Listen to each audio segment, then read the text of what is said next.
Hi everyone, it's Pete here from the Pain Toolkit, and we're back on doing the old recording interviews with healthcare professionals, and also hopefully later on throughout the year we'll be doing interviews with people who live with persistent pain or long-term pain.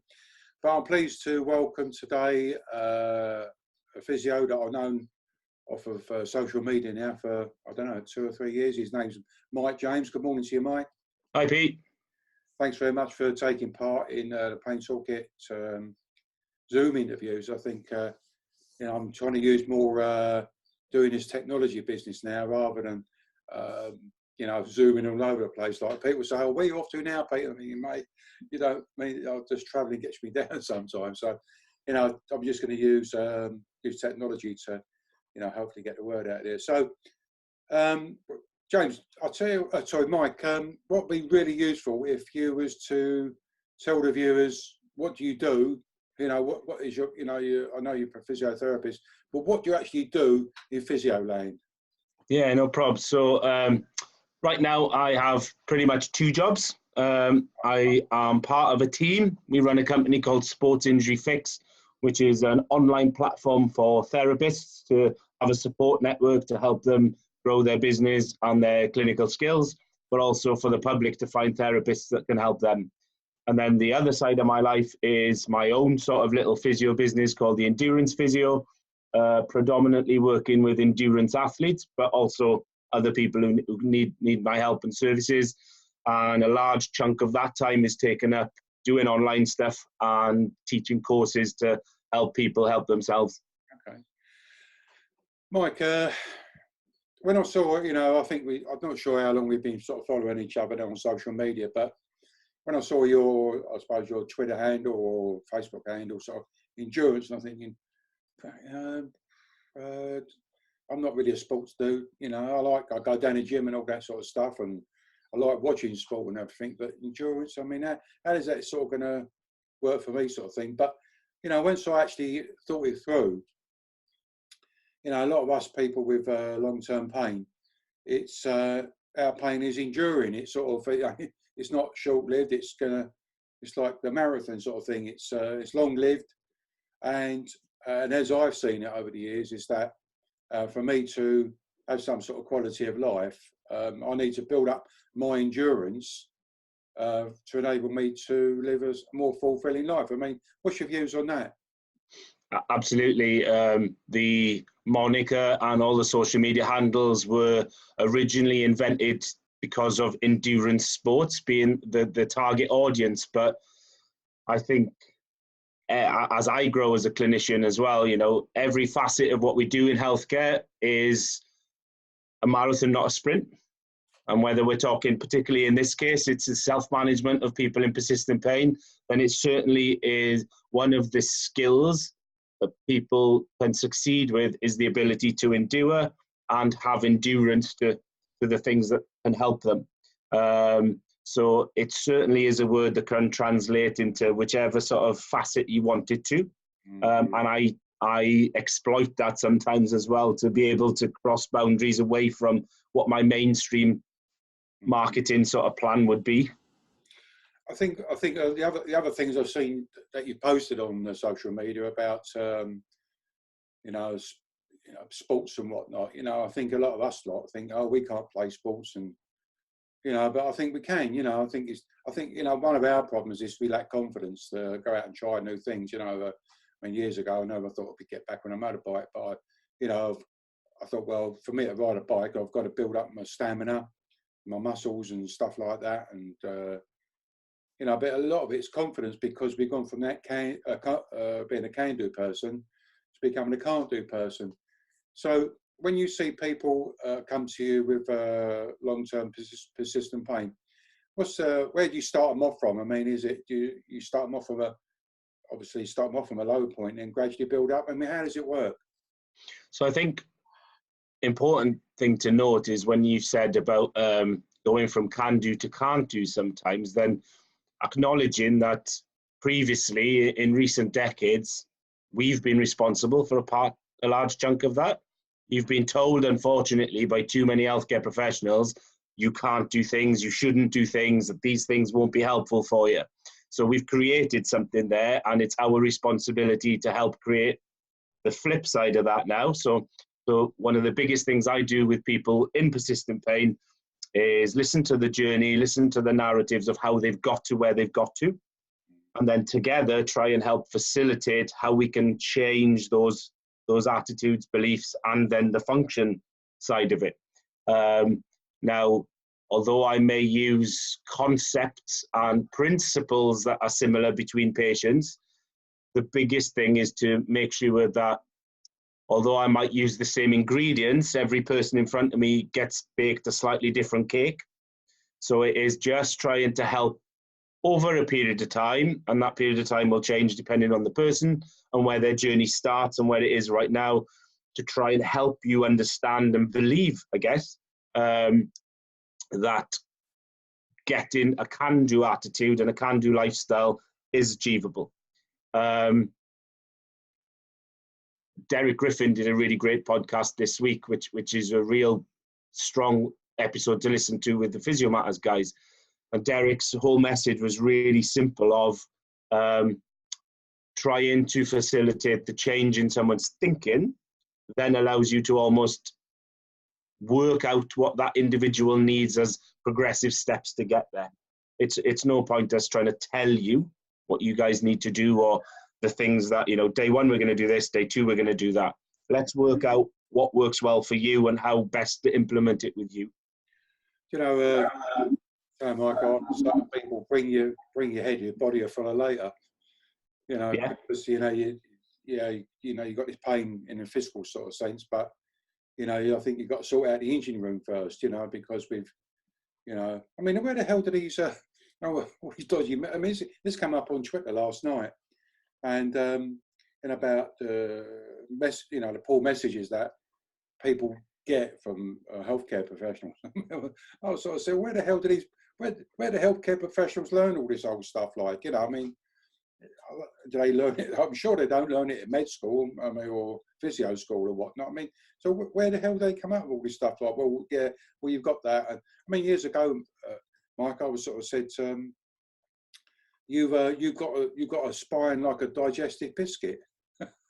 Yeah, so I walked around bloody holding on to things, you know, thinking, Christ, I don't want to overdo it in case this fragile spine, like, you know, and it wasn't until I went on a pain management program I actually found that actually getting moving and regular stretching and exercising actually strengthened my back and lessen the pain, you know. I mean, but that was the messages I was getting, like, you know.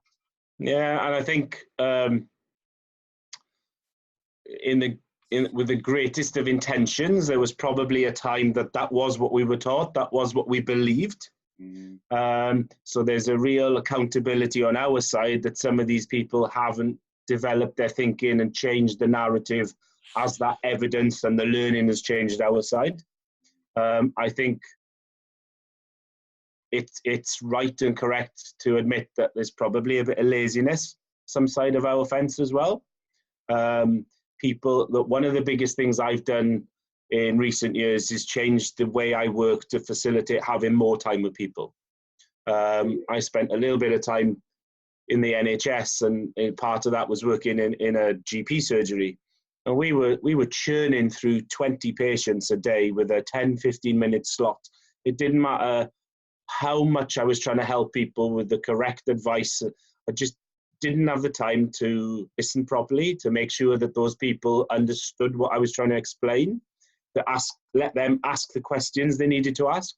And sometimes I'm pretty certain that even though I was trying to give what I thought was a genuine, honest, up-to-date message, I didn't have the time to check whether that was received right. So one thing I've done is pretty much, it doesn't matter who you are, what is the condition or the problem and how I can help, everybody gets a minimum of an hour with me. I'm fortunate that the way my business has gone and the way I'm able to take my business is I can do that. I appreciate not every therapist can do that, but I'm able to hopefully now get that message across in a better way, a more succinct way, a more in-depth way, but also a quicker way to be able to move forward from there. So, but the messages are still out there.